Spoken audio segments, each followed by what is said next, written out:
Recordando el concepto de función en matemáticas, un concepto extremadamente básico y que surge en prácticamente todos los campos de la ciencia y la tecnología. eh, Básicamente teníamos dos conjuntos, uno llamado dominio y otro contradominio. ¿Qué nos decía la definición de función? Que para cada elemento del dominio le corresponde uno y solo un elemento del contradominio. Esta definición de función, bueno, pues se aplica a base de datos cuando encontramos funciones por todos lados en una tabla relacional. Aquí tenemos un ejemplo. Si yo tengo un número de cuenta de un cliente, evidentemente que eso es un identificador, es una clave. Esto me va a llevar no nada más a cómo se llama el cliente, me va a llevar o a su dirección en donde vive, sino también incluso al estado de cuenta del cliente. En el caso de estos dos atributos, se dice que estado de cuenta de cliente es funcionalmente dependiente del número del número de cuenta del cliente. Esto sería similar a que la x en una función f de x igual a y, al estilo matemático. La x sería el número de cuenta de cliente y la y sería el estado de cuenta de cliente.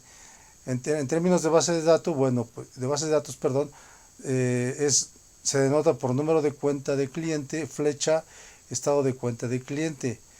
O se dice que el número de cuenta de cliente determina a estado de cuenta de cliente. Bueno, aquí está un poco la definición de lo que es una dependencia funcional en mayúsculas. Un conjunto Y de atributos depende funcionalmente del conjunto de atributos X si, dado un valor para X, queda determinado el valor para Y. Se denota como X flecha Y se dice que X determina funcionalmente a Y. También se le conoce a X como el determinante y a Y como el dependiente. Bueno, una clave o llave es un conjunto de atributos que determinan de forma única una tupla o renglón. Por ejemplo, en un esquema alumno, en una tabla alumno, su boleta o su número de matrícula, digamos, podría ser una clave. Es una clave evidente, porque dado la matrícula del alumno, pues yo obtengo toda la información del alumno, o sea, obtengo cualquier otro atributo que yo desee del alumno, por ejemplo. Entonces pasa a ser una clave. Una superclave o superllave básicamente es un conjunto de atributos que contiene propiamente una clave. Es decir, en el ejemplo del esquema alumno, como la matrícula es una clave, pues una superclave sería cualquier cosa que contenga matrícula. Por ejemplo, matrícula y nombre, o matrícula y dirección, o matrícula y carrera, o matrícula y carrera y dirección, o matrícula y carrera y dirección y promedio. Cualquiera de esos conjuntos de atributos es una superllave porque todas contienen a la matrícula. Bueno, son algunas definiciones. Aquí está lo que es la definición de la clave candidata. Bueno, una clave candidata es un conjunto de atributos que tiene dos propiedades. Pues básicamente que es un identificador, que es el inciso I, el 1 romano, unicidad. Jamás ningún valor válido de R contiene dos tuplas o renglones distintos con el mismo valor de K. Es decir, si por ejemplo en el esquema alumno yo tengo una matrícula, dos renglones con la misma matrícula, digamos, pues significa que estoy repitiendo al alumno con esa matrícula. Todos los demás datos serán los mismos. O sea, no hay al ser matrícula un identificador, el renglón es único. Irreductibilidad: ningún subconjunto propio de K tiene la propiedad de unicidad. Si yo le quito a una clave, le quito atributos, esta deja de ser clave. Es lo que me está diciendo esta segunda propiedad. Aquí hay un ejemplo de una tabla relacional con dependencias funcionales asociadas. Cabe recalcar que las dependencias funcionales se dan independientemente de la instancia de la tabla. ¿Qué quiere decir esto? Que son funciones que se dan siempre, independientemente de cómo se vea la base de datos en un momento dado. Esas funciones, esas dependencias funcionales son invariantes. Aquí hay algunos ejemplos que se ven incluso en la tabla de instancia. Tenemos una tabla proveedor, cantidad, parte y ciudad, donde pues yo puedo ver que evidentemente dado un proveedor y una parte, yo sé de cuánto proveyó, o sea, la cantidad, sé de dónde proviene ese proveedor y esa parte, y bueno, tengo algunas. Aquí hay algunas que son engañosas, por ejemplo, la 6 que me está indicando que el proveedor determina la cantidad, como si todos los proveedores siempre proveyeran la misma cantidad. Eso es falso, aunque aquí en esta instancia de esta tabla se da esa función, en general eso no es cierto. No puede ser posible que a un proveedor de ferretería siempre le pidan 1000 tornillos, digamos, y nunca le pidan 2000 o 3000, siempre serían 1000 tornillos, eso no es cierto. Entonces es una dependencia funcional que aquí es engañosa porque en realidad no lo es. Bueno, para hacer un tratamiento más riguroso de las dependencias funcionales, lo cual me va a servir para normalizar, para encontrar claves candidatas, etcétera. Yo hago uso de los axiomas de Armstrong, que no son más que un conjunto de reglas de inferencia. Nosotros de lógica básica conocemos una regla de inferencia pues muy sencilla que se llama modus ponens. Esta, por ejemplo, me está diciendo que si yo tengo un conocimiento, digamos, tengo el conocimiento de que A implica B, dado un evento A, yo sé que implica otro evento B, pues ese es el conocimiento. Es como decir, lluvia implica nubes. Si yo estoy viendo que está lloviendo o sé que está lloviendo, no necesito asomarme al cielo para darme cuenta de que hay nubes, porque lluvia implica nubes.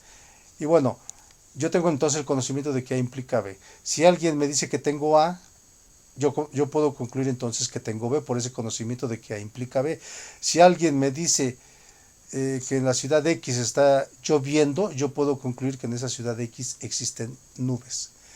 Esa es una regla de inferencia básica de lógica básica. Y bueno, similar a esas reglas de inferencia, aquí están los axiomas de Armstrong. De hecho, cada una es una regla de inferencia. La número 1 de reflexividad no me está diciendo más que si yo tengo un conjunto de atributos que contiene a otro, pues lo determina. Por ejemplo, si yo tengo un esquema alumno, tengo la boleta o la matrícula y el nombre del alumno, pues evidentemente la matrícula y el nombre del alumno me determinan a la matrícula, digamos, porque la matrícula es un subconjunto de matrícula y nombre. La propiedad 2 de aumento me está diciendo que si A determina B, entonces yo lo puedo adicionar algo a esta dependencia funcional, pero de manera igual. Se lo tengo que adicionar tanto a la derecha como a la izquierda. AC determina ABC. Entonces, C puede ser cualquier otro conjunto de atributos de la relación. Transitividad, esta regla ya no la habíamos encontrado anteriormente. Y es pues es lo que es reflexividad, transitividad, simetría son conocidas propiedades de las relaciones de equivalencia que se estudian en álgebra. Y bueno, estamos viendo que aquí las dependencias funcionales se acercan mucho a hacer una relación de equivalencia. Y por ejemplo, la transitividad me está diciendo que si A determina B y B determina C, entonces A determina C transitivamente por medio de B. Autodeterminación, evidentemente A determina A. Si yo digo tengo la boleta de un alumno, yo puedo concluir que tengo la boleta de un alumno, porque A determina A. Descomposición, perdón. Si A determina a B, C, entonces yo puedo partir esta dependencia funcional en dos, como que A determina B y A determina C.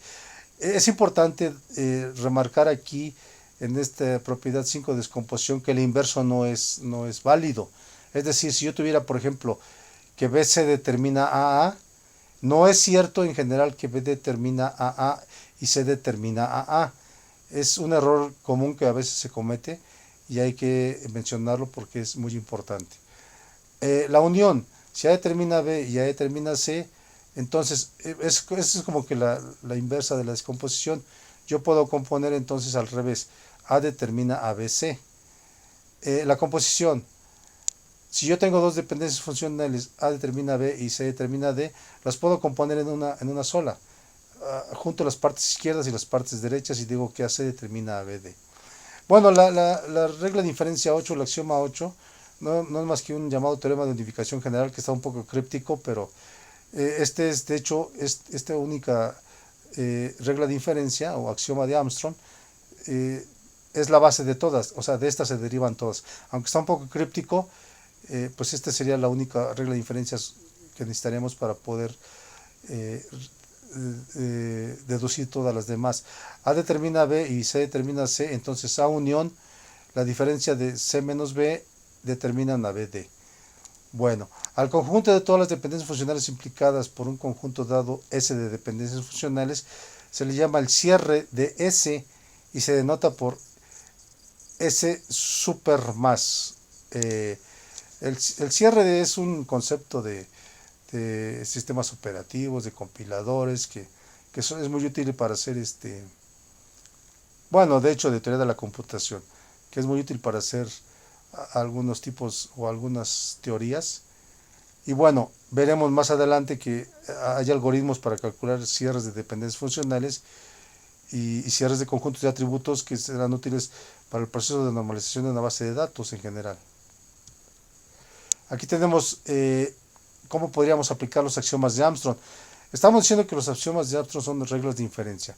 Entonces, a partir de una cierta premisa, utilizando los axiomas de Armstrong, yo puedo llegar a algo. Es como cuando un matemático hace una demostración. Parte de ciertas premisas, utiliza reglas de inferencia, que en este caso son los axiomas de Armstrong, y llega a un resultado o teorema. Por ejemplo, aquí, yo tengo algunos atributos aquí de una relación. A, el número de empleado; B, el número de departamento; C, el número del empleado del gerente; D, el número de proyecto, que este es único, dirigido por el gerente; E, el nombre del departamento; F, el porcentaje de tiempo asignado de un gerente específico a un proyecto específico. Y tengo que las dependencias funcionales, que evidentemente que el número de empleado me determina tanto al número de departamento como al empleado del gerente. A determina a B, C. Tengo la 2, que el número de departamento me determina al nombre del departamento, evidentemente. Y la tercera regla la tercera dependencia funcional, que CD determina a F, me está diciendo que el número de empleado del gerente junto con su proyecto asignado me determinan tanto el nombre del departamento como el porcentaje de tiempo asignado a ese proyecto. Bueno, esas son dependencias funcionales que podrían surgir algunas de las reglas del negocio, algunas de mi conocimiento del funcionamiento de la organización. Y bueno, estas son las primeras, son las dadas, digamos, junto con la tabla. Me dan estas tres reglas de inferencia, la I, 2I y 3I. Y bueno, si yo aplico los axiomas de Armstrong, aquí empiezo, por ejemplo, en el punto 1, digo, A determina ABC, bueno, pues no es más que la I, está dada. Y bueno, de ahí yo puedo, por descomposición, sobre esta primera, A determina ABC, puedo descomponerla en A determina AB y A determina AC. Yo tomo nada más esta segunda, A determina C. El tercer punto, lo obtengo a partir del segundo. Por aumento, simplemente le pongo el atributo D a ambos lados, atributo D a la izquierda, atributo D a la derecha, y a partir de que A determina AC, yo tengo que AD determina CD. Y luego esto es aumento sobre 2. Luego tengo que la 3i ya está dada, es que CD determina a F. A partir de 3 y 4, en 3 tengo que AD determina a CD, y en 4 tengo que CD determina a F. Entonces, por transitividad, AD determina a F vía CD. Transitividad entre 3 y 4. Yo sobre 5 hago descomposición. Yo puedo descomponer a AD determina a F como AD determina a E y AD determina a F. Me quedo con esta segunda. AD determina a F y tengo el punto 6. Bueno, entonces tengo que AD determina a F. que es una dependencia funcional que si nos fijamos en el i, 2i y 3i, no está en ninguno de esos lugares. Es una dependencia funcional nueva que no que no teníamos al principio y que pues puede ser que en principio desconociéramos que existía, pero la hemos derivado a partir de los axiomas de Armstrong. ¿Esto qué me está diciendo? Que el número de empleado junto con el número de proyecto me determinan el porcentaje asignado a ese proyecto. Bueno, a continuación hay algo muy interesante aquí, lo que se conoce como el algoritmo del cierre de un conjunto de atributos. Este algoritmo está aquí descrito de manera en pseudocódigo. Es un algoritmo muy útil que en realidad también es muy sencillo para, digamos, descubrir super llaves. Bueno, aquí está el algoritmo descrito. Está un poco, así como se ve aquí, pues está un poco críptico, pero a la hora de verlo funcionar es muy sencillo. No es más que empezar con un conjunto de atributos y ir pasando dependencia funcional por dependencia funcional en cada iteración hasta que no haya cambios, y entonces es básicamente lo que me está diciendo este algoritmo. Vamos a ver cómo funciona para esto. Eh, Vamos a ver cómo funciona para pues para ver que no es tan difícil. Tenemos una relación aquí R que tiene A, B, C, D, E, F como atributos. Tenemos dependencias funcionales que A determina a BC, E determina a CF, B determina a E, CD determina a EF. Y se pide calcular el cierre del conjunto de los dos atributos AB, que se denota por AB supermás. Bueno, el conjunto es AB. Según el algoritmo yo empiezo inicializando el cierre como ese conjunto del cual quiero calcular el cierre, o sea, AB. Hago una primera iteración, o sea, lo que voy a hacer es ver la primera dependencia funcional, que es A determina ABC. Yo me fijo en la parte izquierda, que es la A, la parte izquierda de la flecha. Y me fijo que esa A está contenida en el conjunto que se me está dando, AB. Entonces, A está contenida en AB. Esto significa que la parte derecha, que es BC, la voy a adicionar o sea, de esa manera voy a actualizar el cierre. Entonces, el cierre que empezó siendo el conjunto AB, ahora ya tiene un nuevo elemento que es ABC. Ya se actualizó a ABC porque al meterle la parte de BC, bueno, la B se repite, se deja una sola, queda ABC. En la segunda iteración me voy a la segunda dependencia funcional, que es E determina a CF. Yo me estoy fijando que la E, que es la parte izquierda de esta flecha, de esta dependencia funcional, la E no está en el cierre actualizado, que es el ABC. Entonces, como no está, yo no meto la parte derecha, ya no meto la CF. Entonces, en esta segunda iteración no hay cambio en el cierre. Me voy a la tercera iteración y me voy a la tercera dependencia funcional, que es B determina a E. Yo tengo que B, la parte izquierda de la dependencia funcional, está contenido en ABC. Eso significa que la parte derecha, o sea, E, la voy a meter al cierre. Y con eso actualizo el cierre. Entonces el cierre hasta ahorita es ABCE. En una cuarta iteración, yo me fijo en la cuarta dependencia funcional, que es CD determina a EF. CD,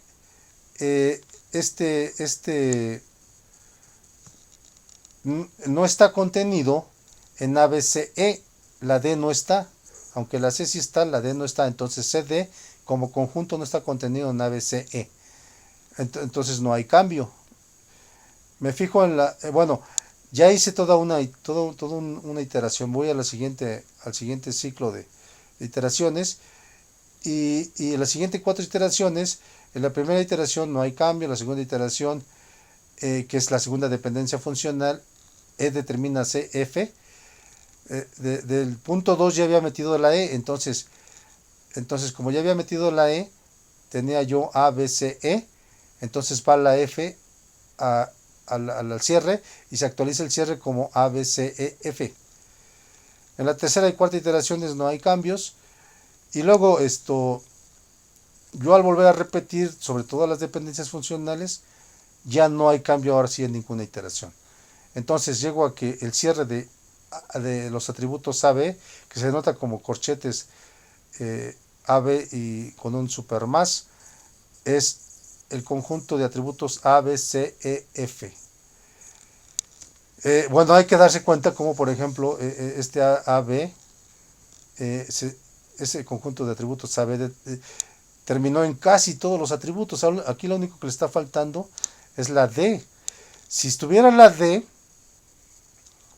si hubiera terminado el cierre también con la D, o sea, con todos los atributos, yo sabría que AB es una super llave. Eso me está diciendo que AB, el cierre de AB, me determina a todos estos atributos, o sea, AB me determina A, B, C, E, F. Aunque esas dependencias funcionales no son evidentes en las primeras que se dieron a priori, bueno, pues aquí con este algoritmo del cierre yo estoy obteniendo entonces más información. Y aquí hay lo que se conoce como un corolario. Una super llave de una tabla relacional R, bueno, si yo tengo un subconjunto K de atributos de R, y llego a que el cierre son todos el cierre de ese conjunto de atributos K son todos los atributos de la relación, entonces yo puedo concluir que K es una super llave. Entonces, este algoritmo del cierre de un conjunto de atributos me puede ser útil para descubrir claves candidatas, y estamos viendo que las claves candidatas juegan un papel de hecho bueno, las claves candidatas juegan un papel muy importante en la forma normal de voice code, digamos, pero todas las dependencias funcionales juegan un papel muy importante en todo el proceso de normalización.